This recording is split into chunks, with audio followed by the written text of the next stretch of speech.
പുറപ്പാട് 15 മുതൽ 17 വരെ വാക്യങ്ങൾ.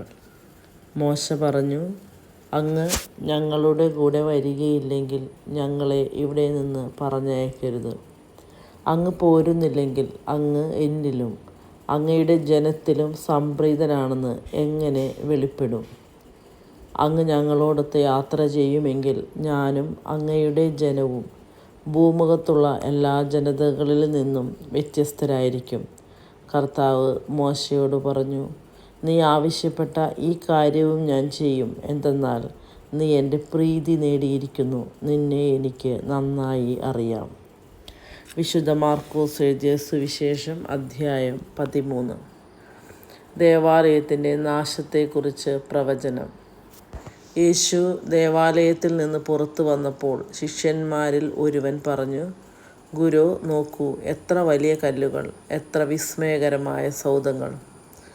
അവൻ പറഞ്ഞു, ഈ മഹാസൗധങ്ങൾ നിങ്ങൾ കാണുന്നില്ലേ? എന്നാൽ ഇവയെല്ലാം കല്ലിന്മേൽ കല്ല് ശേഷിക്കാതെ തകർക്കപ്പെടും. വേദനകളുടെ ആരംഭം. അനന്തരം അവൻ ഒലിവുമലയിൽ ദേവാലയത്തിന് അഭിമുഖമായിരിക്കുമ്പോൾ പത്രോസും യാക്കോബും യോഹന്നാനും അന്ത്രയോസും അവനോട് സ്വകാര്യമായി ചോദിച്ചു, ഇത് എന്ന് സംഭവിക്കുമെന്നും ഇവയെല്ലാം പൂർത്തിയാകാൻ തുടങ്ങുമ്പോൾ അടയാളം എന്തായിരിക്കുമെന്നും ഞങ്ങളോട് പറയുക. യേശു അവരോട് പറഞ്ഞു, ആരും നിങ്ങളെ വഴിതെറ്റിക്കാതിരിക്കാൻ സൂക്ഷിച്ചുകൊള്ളുവിൻ. ഞാനാണെന്ന് പറഞ്ഞ് പലരും എൻ്റെ നാമത്തിൽ വരും. അവർ അനേകരെ വഴിതെറ്റിക്കും. നിങ്ങൾ യുദ്ധങ്ങളെപ്പറ്റി കേൾക്കും, അവയെപ്പറ്റി കിംവദന്തികളും. അപ്പോൾ നിങ്ങൾ അസ്വസ്ഥരാകരുത്. ഇതെല്ലാം സംഭവിക്കേണ്ടതാണ്, എന്നാൽ അപ്പോഴും അവസാനമായിട്ടില്ല. ജനം ജനത്തിനെതിരായും രാജ്യം രാജ്യത്തിനെതിരായും തല ഉയർത്തും. പല സ്ഥലങ്ങളിൽ ഭൂകമ്പങ്ങളും ക്ഷാമങ്ങളും ഉണ്ടാവും. ഇതെല്ലാം ഈറ്റുനോവിൻ്റെ ആരംഭം മാത്രം. നിങ്ങൾ ജാഗരൂകരായിരിക്കുവിൻ. അവർ നിങ്ങളെ ന്യായാധിപ സംഘങ്ങൾക്ക് ഏൽപ്പിച്ചു കൊടുക്കും. സിനഗോഗുകളിൽ വെച്ച് നിങ്ങളെ പ്രഹരിക്കും. ദേശാധിപതികളുടെയും രാജാക്കന്മാരുടെയും മുമ്പാകെ എനിക്ക് സാക്ഷ്യം നൽകാൻ നിങ്ങൾ നിൽക്കും. എന്നാൽ ആദ്യം എല്ലാ ജനതകളോടും സുവിശേഷം പ്രസംഗിക്കപ്പെടേണ്ടിയിരിക്കുന്നു. അവർ നിങ്ങളെ ഏൽപ്പിച്ചു കൊടുക്കാൻ കൊണ്ടുപോകുമ്പോൾ എന്തു പറയണമെന്ന് വിചാരിച്ച് ഉത്കണ്ഠാകുലരാകേണ്ട. ആ സമയത്ത് നിങ്ങൾക്ക് ലഭിക്കുന്നതെന്തോ അത് സംസാരിക്കുവിൻ.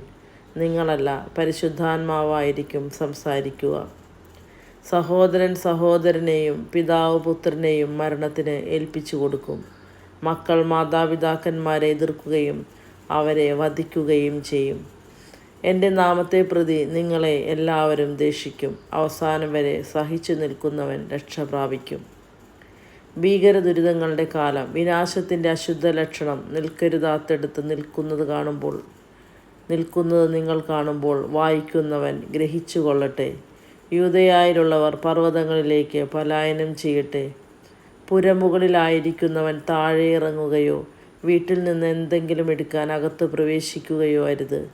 വയലിലായിരിക്കുന്നവൻ മേലങ്കി എടുക്കാൻ പിന്തിരിയരുത്. ആ ദിവസങ്ങളിൽ ഗർഭിണികൾക്കും മുലയൂട്ടുന്നവർക്കും ദുരിതം. ഇത് ശീതകാലത്ത് സംഭവിക്കാതിരിക്കാൻ പ്രാർത്ഥിക്കുവിൻ. ദൈവത്തിൻ്റെ സൃഷ്ടികർമ്മത്തിൻ്റെ ആരംഭം മുതൽ ഇന്നുവരെ ഉണ്ടായിട്ടില്ലാത്തതും ഇനി ഒരിക്കലും ഉണ്ടാകാത്തതുമായ കഷ്ടതകൾ ആ ദിവസങ്ങളിലുണ്ടാവും. കർത്താവ് ആ ദിവസങ്ങൾ ചുരുക്കിയില്ലായിരുന്നെങ്കിൽ ഒരുവനും രക്ഷപ്പെടുകയില്ലായിരുന്നു. എന്നാൽ തെരഞ്ഞെടുക്കപ്പെട്ടവർക്ക് വേണ്ടി അവിടുന്ന് ആ ദിവസങ്ങൾ ചുരുക്കി. ഇതാ ക്രിസ്തു ഇവിടെ, അതാ അവിടെയെന്ന് ആരെങ്കിലും പറഞ്ഞാൽ നിങ്ങൾ വിശ്വസിക്കരുത്. കാരണം കള്ളക്രിസ്തുമാരും വ്യാജപ്രവാചകന്മാരും പ്രത്യക്ഷപ്പെടും. സാധ്യമെങ്കിൽ തെരഞ്ഞെടുക്കപ്പെട്ടവരെ വഴിതെറ്റിക്കുന്നതിന് അടയാളങ്ങളും അത്ഭുതങ്ങളും അവർ പ്രവർത്തിക്കും. നിങ്ങൾ ജാഗരൂകരായിരിക്കുവിൻ. എല്ലാം ഞാൻ മുൻകൂട്ടി നിങ്ങളോട് പറഞ്ഞിരിക്കുന്നു. മനുഷ്യപുത്രൻ്റെ ആഗമനം. ആ പീഡനങ്ങൾക്ക് ശേഷമുള്ള ദിവസങ്ങളിൽ സൂര്യൻ ഇരുണ്ടുപോകും, ചന്ദ്രൻ പ്രകാശം തരികയില്ല, നക്ഷത്രങ്ങൾ ആകാശത്ത് നിന്ന് നിപതിക്കും, ആകാശശക്തികൾ ഇളകുകയും ചെയ്യും. അപ്പോൾ മനുഷ്യപുത്രൻ വലിയ ശക്തിയോടും മഹത്വത്തോടും കൂടെ മേഘങ്ങളിൽ വരുന്നത് അവർ കാണും.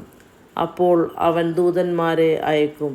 അവർ ഭൂമിയുടെ അതിർത്തികൾ മുതൽ ആകാശത്തിൻ്റെ അതിർത്തികൾ വരെ 4 ദിക്കുകളിലും നിന്ന് അവൻ്റെ തിരഞ്ഞെടുക്കപ്പെട്ടവരെ ഒരുമിച്ച് കൂട്ടും.